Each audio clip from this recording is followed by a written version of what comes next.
Hello and welcome to Finextra.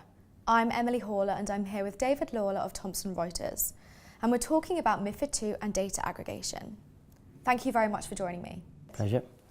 Will MiFID II market data have a positive impact on European financial markets? I believe so, because you're going to have a lot of market data in markets that were previously opaque, and people will be able to use that market data in functions across their institutions today. The examples of that was in the front office, where people will have pre-trade quotes and they can use that for order routing.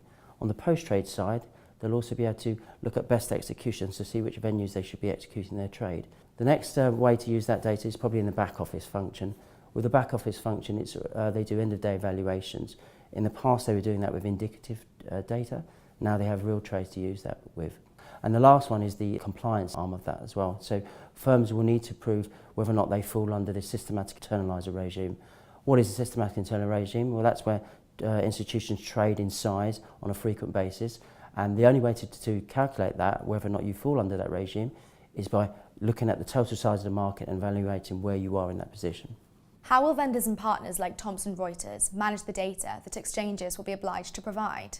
I think that's a good question, because there's going to be a proliferation of venues out there. So for example, on the non-equity side, you're going to have lots of MTFs and OTFs and APAs.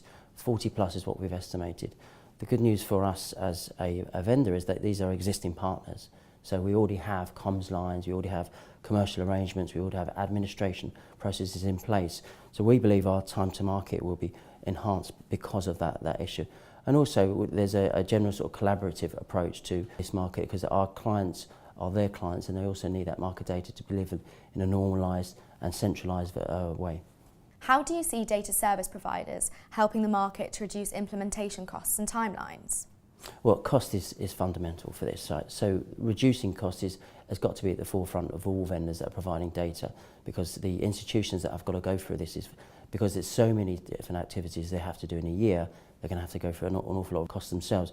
So I think from Thomson Reuters' perspective, it's to try and enhance products that are already embedded within our clients. So for example, Electron, you'll be able to deliver real-time feeds, and so you'll be able to capture that data in one place. On the data scope side, which is reference data, again, we're going to be enhancing with the new fields that are required and just deliver that as normal to these clients. Tick data, for example, can be go via the tick data product. And just in general, it's to try and enhance the products that you've got, deliver the data in a consumable way, and make sure that it's very easy and accessible for our clients. David, thank you very much. Thank you.